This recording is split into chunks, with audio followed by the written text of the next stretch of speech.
भीख नहीं मेहनत। हम 1988 में जब नवीं क्लास में पढ़ते थे, इस वक्त स्कूल यूनिफॉर्म में कैमल की शलवार कमीज़ और सफ़ेद जूते होते थे।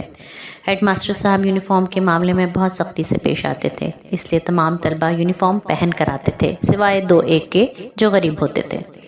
एक दिन सुबह की असम्बली के दौरान मैट्रिक के तालिब इल्म बेखुमल बगैर यूनिफॉर्म की असम्बली की कतार में खड़ा था। जैसे ही मास्टर साहब की नज़र इस पर पड़ी, बहुत ही गुस्से में बेखुमल को कॉलर से पकड़कर वो बाहर लेकर आए और हेडमास्टर का गुस्सा देखते हुए बेखुमल ने ज़ोर ज़ोर से कहने लगा, साईं मेरी बात सुने, साईं मेरी बात सुने। मेरा बाप बासुमल गरीब आदमी है, वो मुझे कहाँ से यूनिफॉर्म और जूते लेकर दे सकता है। आप मुझे मारे नहीं, मैं कल से स्कूल नहीं आऊँगा। हेडमास्टर उस्ताद गुलाम हैदर खोकर ने इसे छोड़ दिया और स्टेज पर चढ़कर तमाम तलबा से मुखातिब होते हुए कहा कि असम्बली के बाद बेखुमल एक क्लास में आएगा। आज आपको जो जेब खर्ची मिली है वो आप बेखुमल को दे देना ताकि वो यूनिफॉर्म खरीद सके। क्लास में अभी बैठे ही थे कि क्लास के टीचर उस्ताद फ़कीर मोहम्मद हयात हस्बानी क्लास में आ गई। थोड़ी देर के बाद बेखुमल भी उस्ताद से इजाज़त लेकर हमारी क्लास में दाखिल हुआ। उसके हाथ में 1-1 रुपए के चंद नोट और कुछ सिक्के थे जो शायद उसने अपनी क्लास से जमा किए थे। उस्ताद फ़कीर मोहम्मद हस्बानी बहुत गुस्से में थे और हम सबको मना किया कि कोई भी इसको पैसे नहीं देगा, और बेखुमल की जानिब देखते हुए गुस्से में कहा कि डूब नहीं मरते जो भीख मांगते फिरते हो। क्या अभी गुर्बत की आड़ में सारी ज़िंदगी भीख मांगोगे? वापस अपनी क्लास में जाओ और जिन जिन के पैसे लिए हैं इनको वापस करके आओ, मैं तुम्हें यूनिफॉर्म लेकर दूंगा। बेखुमल उस्ताद के कहने पर वापस अपनी क्लास में गया और सबको इनके पैसे वापस करके आ गया। उस्ताद फ़कीर मोहम्मद हयात हस्बानी ने पूछा, शाम के वक्त कौन सा काम कर सकते हो? बेखुमल ने जवाब दिया, मेरा बाप मोची है, मैं बूट पॉलिश करना, जूतों की मरम्मत का काम कर सकता हूँ, मेरे पास सामान खरीदने के लिए पैसे नहीं हैं।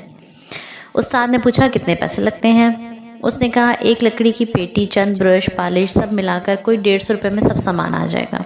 उस्ताद ने अपनी जेब में हाथ डाला और 150 रुपये गिन कर दिए और कहा, ये उधार हैं, तुम मुझे रोज़ के हिसाब से हर हफ्ते 7 रुपये वापस करना। इसके बाद मुझसे कापी मांगी, इसके 3 कोरे सफ़ात फाड़ कर निकाल लिए और इन पर कुछ लिखने लगे। तीनों चिट्ठियाँ बेखुमल को देते हुए कहा, एक चिट्ठी रशीद पंजाबी को देना, वो तुम्हें कपड़ा देगा और तुम्हें 1 रुपये रोज़ाना के हिसाब से इसका कर्ज वापस करना है। दूसरी चिट्ठी खालिक दीना मलंगी को देना, वो तुम्हें बूट देगा और इसे भी 1 रुपया रोज़ के हिसाब से कर्जा वापस करना है। कि तीसरी चिट्ठी यूसुफ दर्जी को देना, वो तुम्हें यूनिफॉर्म सी कर देगा और इसे भी 1 रुपया रोज़ाना देने हैं। 4 रुपये कर्जा उतारने के लिए तुम्हें हर सूरत में इतना कमाना है ताकि तुम कर्जा चुका सको, और इसके बाद तुम्हें अपनी मेहनत के ज़रिए आगे बढ़ना। एक बार भीख मांगने की आदत पड़ गई तो सारी ज़िंदगी भीख मांगते ही गुजर जाएगी।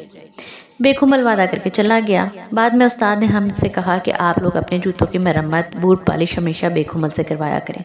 वक्त तेज़ी से गुजर गया, 12 साल पलक झपकते में गुजर गए। 1999 में हाई स्कूल करोंडी में 10वीं क्लास के तलबा की अलविदाई पार्टी हो रही थी। उस्तादों के साथ शहर के मुअज़्ज़िज़ीन को भी दावत थी। तकरीर करने के लिए शहर की एक बड़ी फ्लोर मिल के मुअज़्ज़िज़ जनरल मैनेजर बेखुमल को दावत दी गई। कॉटन के सूट में मलबूस, माथे पर रिबैन का चश्मा लगाए अपनी तकरीर में इसी स्कूल में पेश आने वाले 1988 का किस्सा सुनाते हुए वज़ारों कतार रोते हुए स्टेज पर बैठे अपने उस्ताद फ़कीर मोहम्मद हयात हस्बानी के पैरों को छूते हुए बताया कि किस तरह एक कामिल उस्ताद ने मुझे भीख मांगने से बचाया और मेहनत का सबक दिया। कुरान मजीद में इंसान को सही और कोशिश करने के लिए कहा गया है, यानी अल्लाह का फ़ज़ल तलाश करने का हुक्म दिया गया है। नबी पाक सल्लल्लाहु अलैहि वसल्लम ने भी फरमाया है, मेहनत करने वाला अल्लाह का दोस्त है।